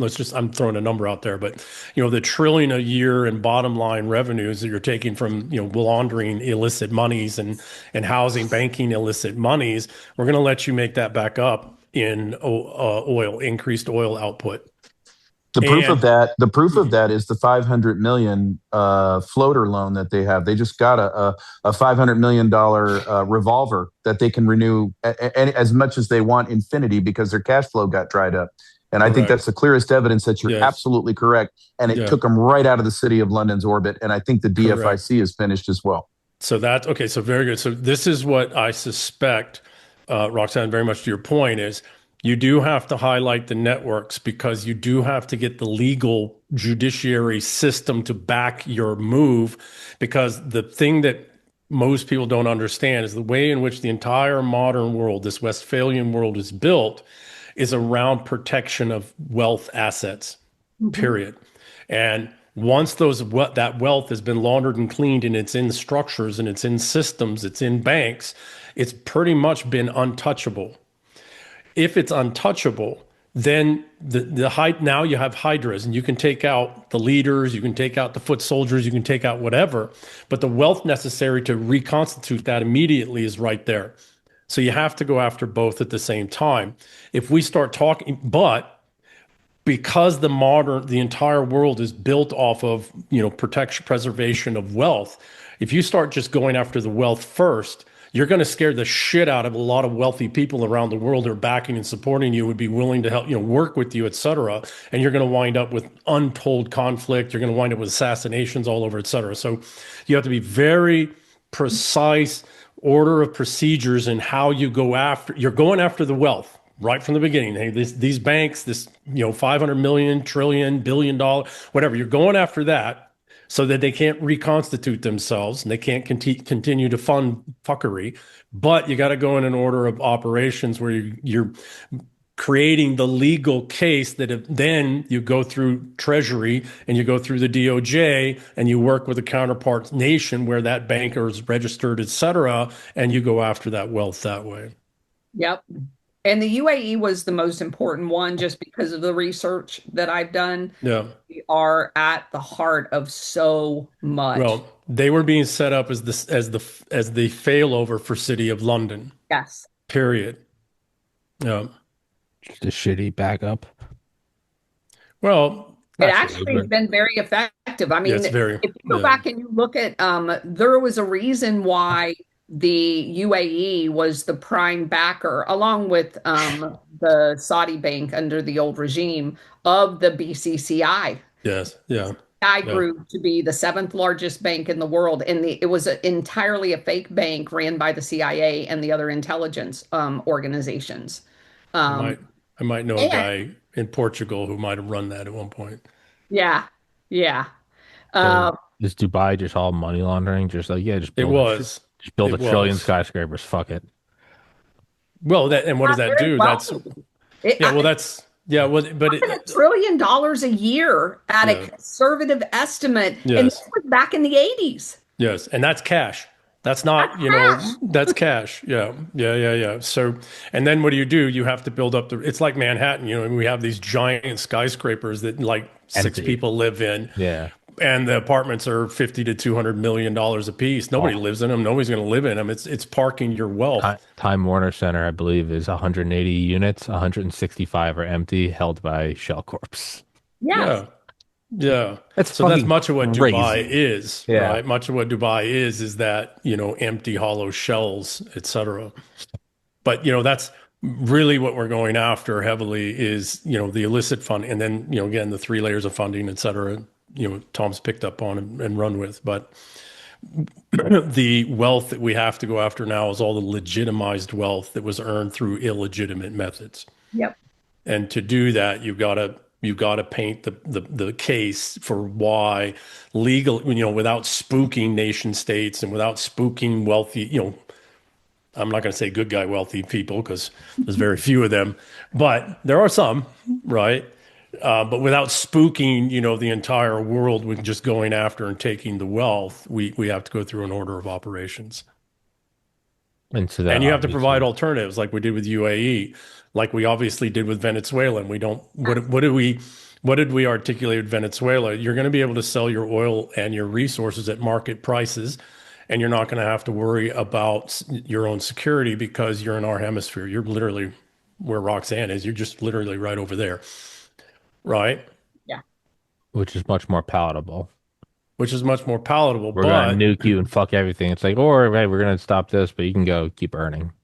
Well, it's not you can't make them that offer because if you offer to go nuclear option, they'll just push you there to see if you're really willing to do it or not. Sure. So you have to come in with something that's a genuine no shit offer, right? Yeah. This is the old mafia thing, by the way. Really, if you guys want to understand how at this layer this stuff works, study the Sicilian mafia. Which is exactly where I ended up with Gladio. I was about to Yes. say. Yeah, I exactly. I knew it was coming. You I was about to say- can't do Gladio without the mafia. No, you're right. It's I'm not even. I was just. I was like, as soon as you said mafia, I was like, all right. It's a Borghese. You do, and that's why this has been so fascinating for me, because once you get, and that's again why I think Gladio has been such this sacred cow of why no one in the United States is ever allowed to know anything about it, because once you understand it, it just has tentacles everywhere. And then you start understanding so much of everything that's going on. It leads you to the Fabians. And it's just this like unspiraling network. And that's why I found it so fascinating. it is the deal that was made for Operation Underworld to occur. Yes. Frank, New York one. Yeah, Operation Underworld. Well, it happened all over, by the way, and it happened in Italy. It happened, Italy in Yeah, Italy. we'd The send you mafia back after disrupted Mussolini and etc. So, yeah, no, it was the deal that was made with Operation Underworld. Is we'll allow you to operate in these ways and this, ad nauseum. It's just right, but yeah, what's that? Well, ultimately, it's back to networks and methods in the whirlpool. It's like, call it whatever you want. Call it liberal democracy, call it Moscow, call it Lithuania, call it the mob state. It's hierarchies of self-organizing power. Parasites. Yeah. Self-organizing parasites. Whatever the fuck you want. Yeah. Actually, it's utilizing networks that existed and tying them together for your nefarious reasons. It's the reason why they use the Masonic Lodge, the P2. The Masonic Lodge has been out there. Are all Masons bad? No. but it allows you to put a secret society within a secret society, and you can operate under Yeah. cover. And that basically is what all of this has grown out to be. The whole thing with the skull and bones. They use legitimate things, they hide illegitimate things inside of these networks. And they have been able, the Catholic Church is another great example of that. The use of the Catholic Church is they originally, when they didn't have the UAE yet, they used the Vatican Bank, which is a sovereign within a sovereign. And that is done on purpose so that you can use the shield of the Catholic Church, which everybody thought was legitimate. And then you have this entity to money launder that's perfect because it's a sovereign within a sovereign. Nobody can audit it. Nobody can look at the books. And they just went out and found all of these entities all over the world and networked them together. So in my book, my first book, the Eternal War, this is the doctrine and this is the system, doctrine, and line of effort.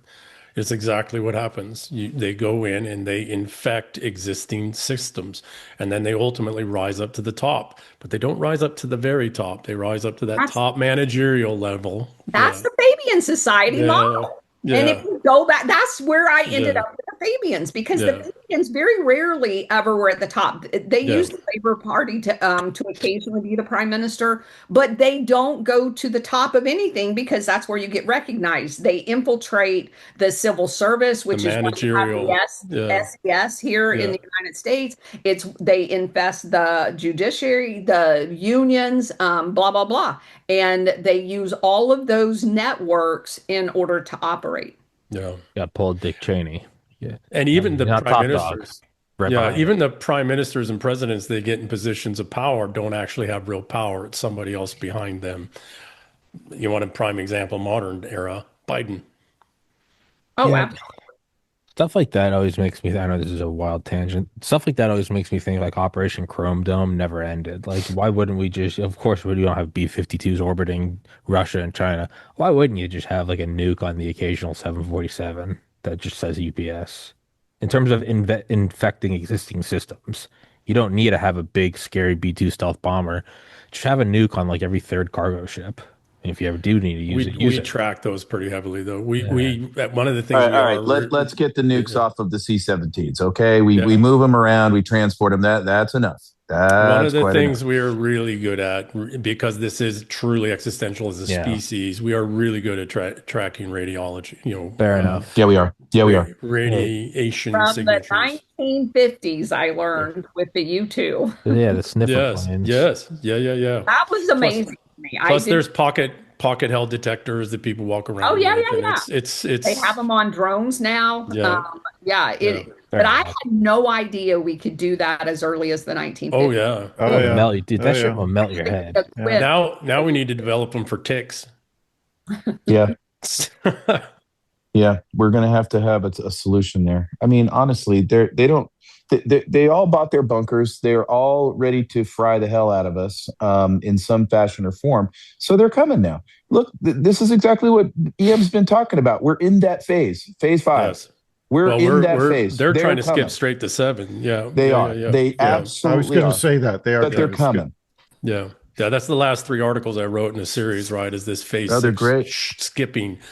And one of the things I might just touch on, just as an electrical engineer and sciencey guy, nerdy guy, right? Dork. I'm a dork, not a nerd. As some lady told me the distinction. If all, for things that are electromagnetically activated, they can be electromagnetically defeated. Mm-hmm. And so there's things that we can do. And this is Blaine, this is down your area, what you're doing with all your secret Air Force technology stuff in the private sector is, how do you create an electromagnetic field around your house or property that, repels ticks or defeats whatever the hell they're carrying, right? And one last piece. When we get down into the terahertz spectrum ranges on detectors and transceivers, we start getting down into the spectrum ranges where we can use EMF to literally destroy viruses. Mm-hmm. That's right. To detect and destroy. Now, the problem is they don't have very long, at that range, you don't have a lot of distance that you can, but in close proximity, you can use terahertz. We were looking at that during COVID early on to try and defeat COVID. I'm having a guy on in a couple of weeks that's doing just that. I'm seeing examples of it right now in practicum. I'm seeing examples of that right now with some scientists who are below ground. They do not want to be known. Yeah, we were working on the terahertz stuff back 20 years ago. Now we have the manufacturing capabilities and detection capabilities. But the thing is that life itself, right? Biological processes operate in the terahertz spectrum ranges. And so with terahertz frequency detection, terahertz frequency transmission, we can disrupt these things. The Goy beam. The Goy shield. The Goy shield. The Goy sword and the Goy shield. Steve, you've been uniquely quiet today. Are you okay? Life's good? Nothing's happening in the family? I'm just listening, and I'm with you on the fact that this is moving from past 6 to 7. Yeah. And they're trying to skip over, which I hate to say it, but it's going to be their undoing, right? Their arrogance is always their undoing. And I was literally just having this conversation on Signal while you guys were talking, that the whole system that they're trying to put in place is, one, they can't power it, which I think is interesting. Two, the public is starting to wake up and figure it out. And the other thing I was doing is trying to figure out if this tick story is real, right? Because I don't know if you figured out that all of the curation of the social media feeds now, it's beyond annoying at this point. Because I wake up and all I see is Thomas Massey. Like, okay, I don't care. And trying to get ticks, Thomas Massey, aliens. We have 4 distinct aliens. No, I meant Thomas Massey's a tick. But he is an. Well, I think they're all aliens. So, they're definitely aliens. Lizards. They're lizards. Well, I don't think they're reptilians. I think they're mantoids. Amphibians? I think they're mantoids. I think they're all insects. So take that for what it is. Cockroaches. Right? The fucking cockroaches. They're all Smurfs. Anyway, but I just think it's very interesting that the system is so flooded with so many different narratives that don't go anywhere.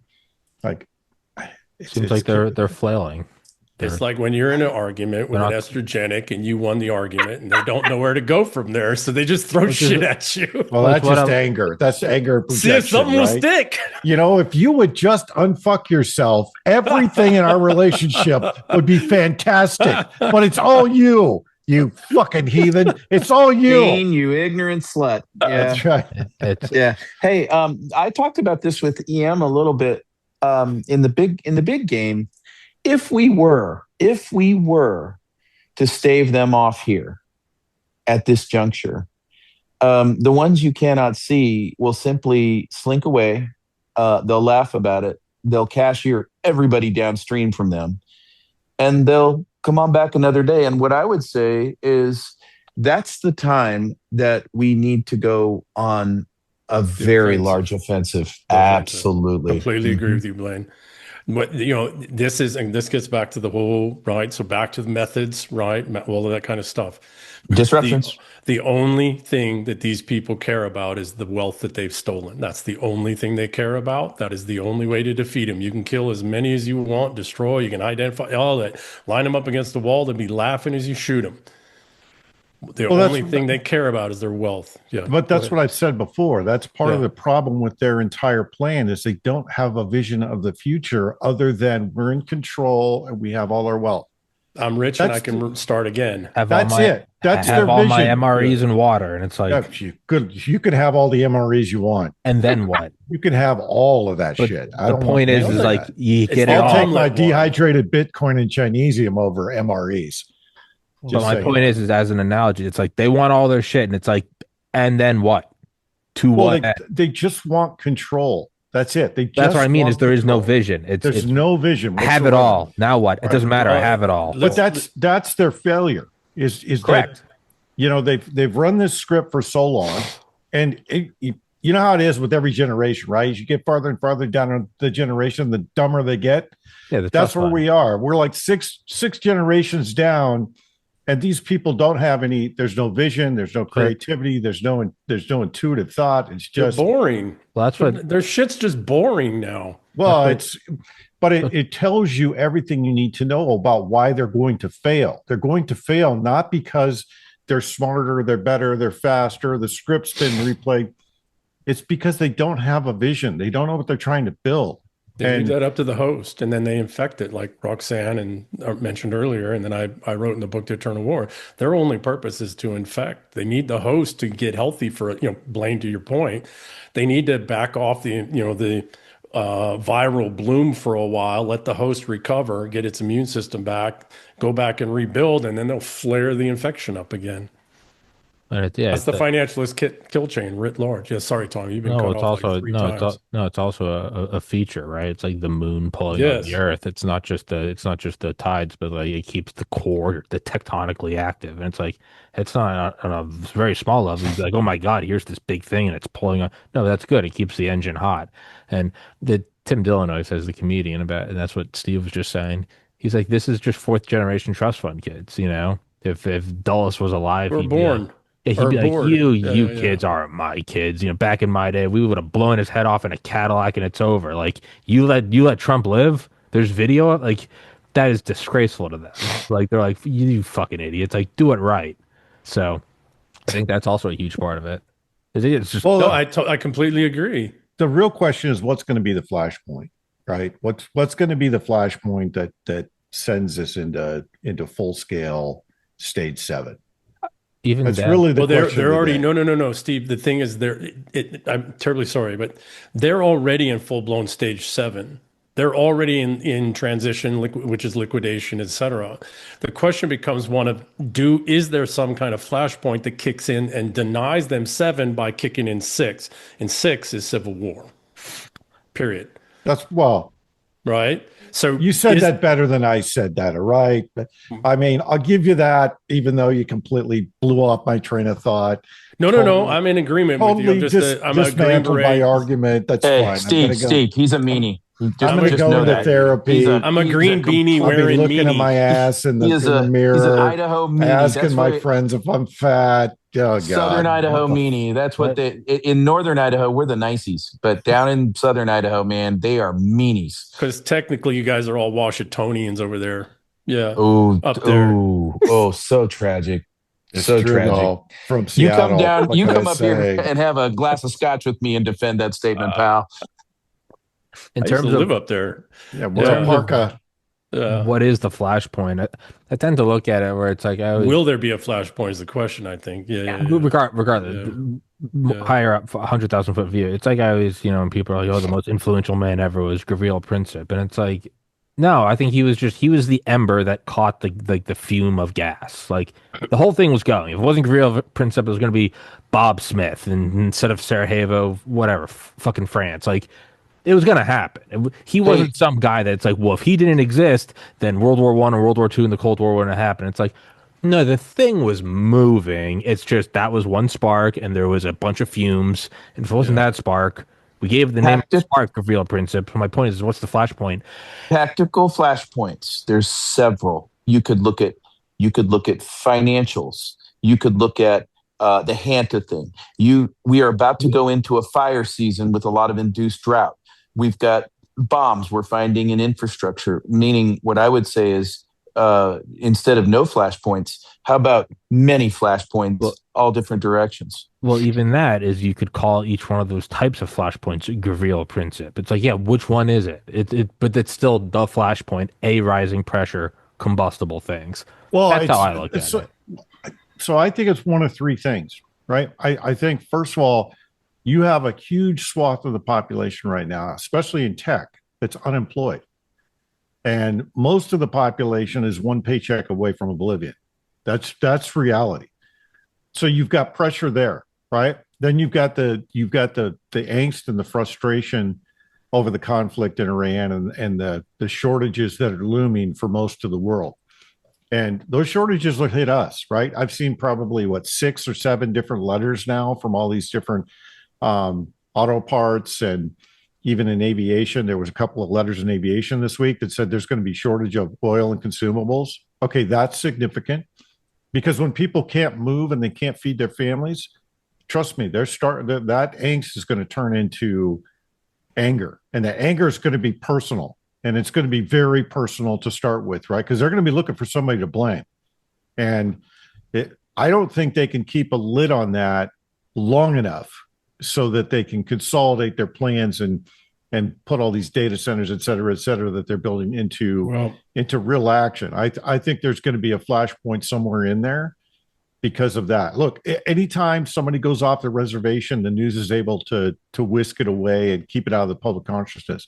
But when you're talking about thousands of people that all at one point run out of resources, yeah, I think that, again, I've said this before, Americans aren't going to do anything until they're very uncomfortable. And I don't think that's too far away. I think if this goes, to your all's comments here, I think if it goes, Blaine and Steve, to your, in support of what you guys saying, I don't think it's a single thing. I agree. What I am seeing and feeling is you're going to have a whole number of communities that the populace just goes in revolt against the theft and the outright theft that's happening by their governments. And, we're seeing, everything that's done in Europe is a test, and the UK specifically, and across the Anglosphere, is used as a test bed for the United States. Well, they've been losing elections and staying in power the last 3 election cycles. And they're doing that. They're going to try and do that here in the United States. And why? Because they're liquidating. They're in step 7, right? They believe they've already conquered us, so now they're moving to confiscate assets in all this various ways, et cetera. I suspect that it'll start in some communities. It'll be resistance in certain communities. It'll be a pushback against the bureaucratic state. Cat's back on the table here. People see the tail, right? Kitten apocalypse. So give me a second. I suspect what it'll be is historically the way these things are is a whole bunch of, Godzilla's here, guys, is a whole bunch of small little rebellions that start to feed up, at the community level because of abusive governments and, in partnership with private equity funds, et cetera. And those rebellions start to shape up and because again, how did the Civil War become revolution started? Small little incident. Conquered, other incidents that started to add together, and then finally it's like, okay, boys, we're on. I think the cat's telling us it's time to wrap it. Yeah, that's what I'm thinking too. That's the All CIA right, kitty. Yeah. Yeah, I was gonna say lastly, MI6. Get it right. I was gonna say lastly, I think it's very clear that Steve's been compromised. He's trying to push that they're reptiles or whatever the fuck he said, a pangolin or platypus. Steve's compromised. So I find you out. I just want to know if Steve's okay because he offered to give you 2 dogs, and that's just not normal. I thought that was a duress signal. No, they've lost your patience. Yeah, that's a good word for it. Yeah.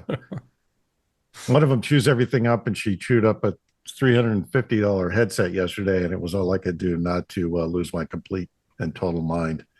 So I have a Bose aviation headset. She ate it. That's yeah. Pulled it off the the night or the end table, and I was going through all my stuff and getting ready to fly tomorrow, and she ate my Bose headset. So, that's a bad verb. You had one. Yeah, those are great headsets. I wish you another one. Well, it was. Now I'm back to David Clark's. Well, you go handle that, Steve. Let's wrap this thing up before you execute your dog, and then I get. I would never do that on air. On never air, do that. Just blow you. Okay. Well, I think about it a lot. I know. We'll wrap this thing up. Yeah, I didn't even know how the fuck we got here. Last thing I remember Steve talking about looking in the mirror, asking if his ass looks fat. So that's how I know we've burned up all the fuel. So Thank you, Steve. So we'll wrap the show up. Everybody listening, please go in the description. Please go follow all their Twitter, Substacks, Patreons, YouTubes, all that good shit. Steve's OnlyFans is in there. It's doing well. It's making like $15, $16 a month. And he needs a new headset, and they're not cheap, people. Get in there. Dad bod, $1,000. baby. There you it need some is. more money. I want to get him the cat ears headset. All right. Hey, realnewstalk.com. Realnewstalk.com. Bold to plug that immediately after talking about Steve's OnlyFans. Bold temporal association there. All right, whatever you want. Steve's OnlyFans is in the description. Guys, thank you so much. Until next time.